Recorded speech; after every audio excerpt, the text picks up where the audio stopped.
Hello everyone and welcome to another one of our bite-sized conversations here at ARK. My name is Paul O'Callaghan and I'm one of the assistant directors, and today I'm delighted to be joined by Tim Frondigoun, who's one of our directors here at ARK. Hiya Tim. Hi Paul. So today, as the hot topic in the housing sector, we'll be discussing what happened last Thursday and Friday in the general election and what this might mean for the sector. As our resident political expert, we've invited Tim here to give his thoughts on what the Labour government might do for the next few years in Parliament. So Tim, in terms of the manifesto that the Labour Party had put forward, what was in there really that we needed to focus on as a sector around housing and the wider support services that we offer? I think it's fair to say that housing played the biggest part in any general election this year since probably 1979 with Right to Buy. I think YouGov poll not long before the election showed it was, I think, the fourth biggest item of concern for voters nationally, and particularly higher amongst the under 40s. And when you look at some of the local results that came in, particularly in parts of the southeast, you can see that housing has probably played quite a role in the change in the demographics of those constituencies and some of the results. I think the second thing again, to put this in context, is I think the absolutely central part that housing is going to play in terms of the new government's economic policy. One of the key areas they see is unlocking that growth and productivity is around planning reform. So we see there's a target of 1.5 million new homes that the new government wants to see built over the life of this parliament over the next 5 years, which is a substantial step change on what governments have been delivering over the last sort of couple of decades, essentially. So we're expecting to see a new draft national planning policy framework out in the next few weeks. And some of the elements of that will be, they need to invest in the capacity of local authority planning departments so they can actually get their local plans up to date, implemented, robust, to actually start setting that framework for new homes. Yes, we're going to see a commitment to the restoration of mandatory housing targets for each local authority area. We see reference this week to taking on the NIMBYs, declaring war on the NIMBYs in terms of development, not just in terms of housing.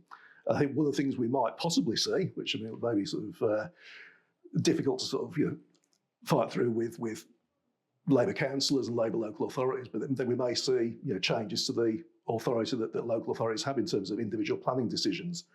Potentially, local authorities agreeing the policy, the planning policy, the framework, the standards, but actually, provided developments meet those requirements, meet those policies, not actually having the right of veto, because we've seen lots of case studies of developments being held up, stuck in the bottleneck. I think we could see greater roles for the devolved authorities. Again, we've seen all the metro mayors visit 10 Downing Street this week, and I think potentially some of those metro mayors and the combined authorities could be seen as sort of test labs for certain types of policy as well to try them out. We're seeing that this new definition of grey belt within green belt areas now as well, and again, being seen as a source of new sites, new homes.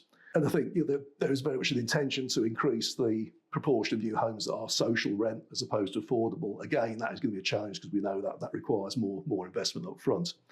In terms of other elements of the manifesto, apart from new homes, I think the government has already said that the new government said it'll restart the process of getting rid of no-fault evictions, which had to be abandoned at the end of the last parliament due to lack of time. There don't appear to be any plans to restrict the right to buy or bring in, for example, rent freezes in the private sector. But again, those might be sort of things that might be trialled out on a local or a devolved level, potentially. The new government's talked about this what they call the first dibs scheme for whether a new development's giving priority to local residents for those new developments. Again, we'll be interested to see the detail of that, and also mortgage guarantee schemes. I think we'll see a continuation of the regulatory environment and obviously building on the legislation that was brought in last year, clearly with lots of the issues that the sector's had to face. And I think we'll probably see some debates within the party between central and local government about resources for existing homes as well. We've obviously seen development programmes reduced because of the demands for existing stock. But again, we know there's a big backlog there. So in terms of, and you've touched on a couple of things there that really jumped out to me in the last sort of 7 days that we've had. The first is the emergence of the terminology grey belt. Do you want to just explain for the uninitiated what grey belt actually means? Yeah, so there's this view that when we hear about the green belt, we think of like beautiful rolling hills and forests and lovely things like my own area of Cannock Chase, for example. Within reality, obviously, some of those areas you've got old petrol stations, car parks, ex-industrial buildings, or they're there that actually have the scope to be redeveloped. They're not of any sort of great amenity value or beauty, but because effectively the role of the green belt has just been to sort of restrict the growth of urban areas rather than sort of just protecting everything that's beautiful. Perfect. And the other question that I had really was around, obviously we're looking here at kind of what does the future look like? Yeah. And actually it's the continuity from the previous Conservative government into the new Labour government. And obviously we were kind of braced around the new Decent Homes Standard that was coming forward. We were looking at the Competency and Conduct Standard. Obviously that's linked to the Regulator of Social Housing. The Private Renters Bill that was coming out as well. Do you think that those things will continue to be kind of taken forward by the Labour government? I think they will. I think there'll be a lot more kind of continuity there. I mean, it's interesting. So looking before, sort of, will what this Labour government have a similar approach to housing as the previous ones? Obviously, saw back to the days of sort of the Attlee government in the 40s, after the war, the Wilson governments in the 60s. The very mass house building, and in some ways you can say yes, there is an ambition now with this government again sort of drive up the numbers considerably. An interesting sort of comparison if you look back to 1997, obviously the new Labour government of Tony Blair. Again, sort of kind of some similarities. Again, that's very much driven by decent homes at the time that the investment unlocked it. I think probably this government will be less ideological than maybe sort of the new Labour government was. I mean, again, if you look back, what happens under New Labour, under Tony Blair, you saw probably the biggest transfer of council housing into the housing association not-for-profit sector, very much driven by the needs for investment. You had the fact that if a local authority wanted to retain its stock and wanted extra borrowing approvals to meet decent homes, it had to set up an ALMO. It couldn't access those funding, and very much I think that was driven by a desire on behalf of the government, particularly the Prime Minister at the time himself, to sort of I think show that difference that it was his phrase about the scars on his back from the public sector and bringing about change. So I think that was there. I think the new Keir Starmer's new government will have a lot more of sort of pragmatic, business-like approach, and it's been described as it come across almost a managerial rather than a political style in terms of how they deliver. I think the other difference is obviously the last Labour government inherited a far better economic situation than this one was. There was economic growth, there's relatively healthy public finances that allowed that sort of investment after the first couple of years. And in terms of kind of what we've seen in the past, obviously you went all the way back to the Attlee government there, the post-war government. Do you think there's anything else that we're likely to see? I mean, another thing that you touched on there was around the ALMOs and kind of how that was used to kind of draw down funding and to make sure that you could invest in making your properties decent, meeting the Decent Homes Standard. Do you think we might see a return to an ALMO model? Because actually what we've seen in kind of the last 3 to 5 years is a mass reduction in ALMOs and local authorities bringing their housing stock back in-house. Do you think that we might see something that would move back towards that ALMO model? It's possible. I think there'll clearly need to be a look sort of creatively at different vehicles. I mean, again, we saw that under the last Labour government, to not just mention ALMOs, but also PFI as well, which did have massive traction across the sector, but it was another model. I think very much there's going to be pressure right across government, not just in housing, to look at what are the vehicles that are available to leverage in that sort of private investment, because just purely of the pressure on public finance and the need to sort of start doing things very quickly. I mean, clearly, if your whole economic policy is based on growth and not on tax increases and spending reductions, you've got to start hitting that level of growth fairly quickly. I mean, there's that very, very intense work in terms of planning reform. There's already talk about what they're going to do over the first 100 days. But I think, looking forward, I think there will be a need for sort of different kinds of models. I think certainly to, not just meet the numbers in terms of new homes, but also the level of investment in existing stock. Absolutely. I think that's one of the key tension points for me, particularly with this government. There's so much optimism about what can be achieved, obviously, with a change of government.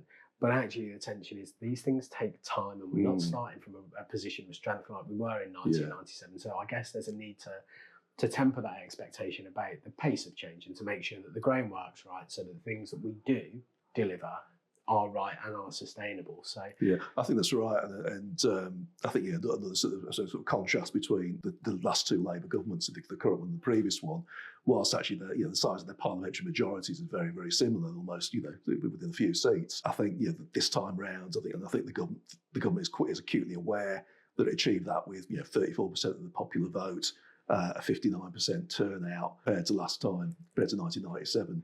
It was a lot healthier, so they know they haven't necessarily got much of a honeymoon period. When they get in, they have got to start doing things very, very, and delivering very, very quickly. What's your opinion in terms of, do those things align with what the sector needs right now and over the life of this Parliament, or is there more to do? I think it certainly tackles the core issue in terms of lack of supply and lack of supply of affordable, decent housing and social housing. I mean, the figures from that National Housing Federation, it's over 4 million new social homes needed. There's a 76% fall in the number of social housing completions since 2010. You've got that growth in families in temporary accommodation. There's over 100,000 households. There's over 150,000 children, I think, involved in there. £1.7 billion of expenditure, which is one along with social care and SEN transport, is one of the things that's hurting local authority budgets significantly on the general fund side. So I think clearly that there are pressures there. That is important. Also, the measures in terms of owner occupation as well. As we know, it's now, was it 9? The average house is 9 times average income. It was about 4.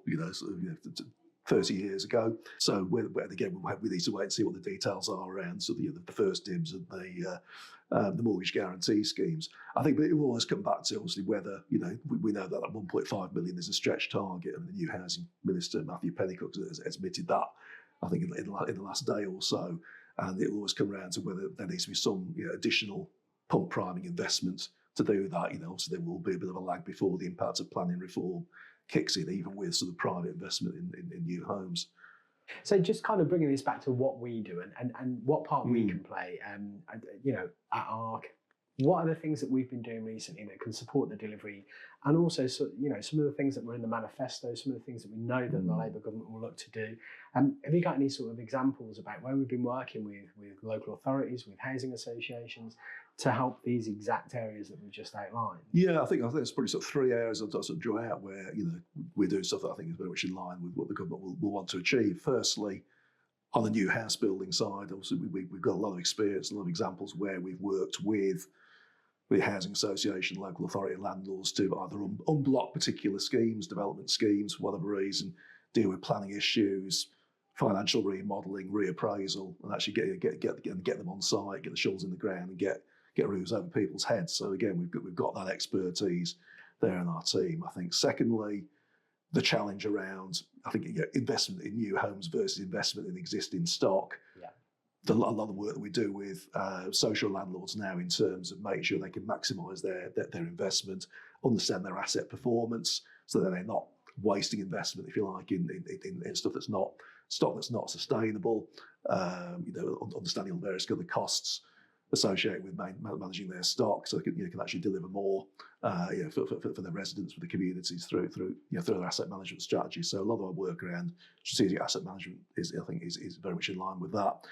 And I think thirdly, it's around the people side of it. I think we touched on regulation earlier on, and obviously we know some of the high profile incidents that they've sadly been in the sector over the last few years. So again, we are working with organisations at the moment to deal with some of the governance and cultural issues that maybe have allowed some of that, some of these scenarios to occur. So working with boards, working with staff, engaging with residents to try and just enable that kind of reset of the way that these organisations work. They're sort of properly focused, on the resident and on the community. Absolutely, and of course we have a whole range of interims as well. So if there are capacity issues, we can deploy absolutely really skilled expertise into organisations to help them plug that gap. Tim, that was wonderful. I'm going to propose that we catch up in 100 days and we see how that honeymoon period has played out, and we'll compare against some of these things that we've discussed here.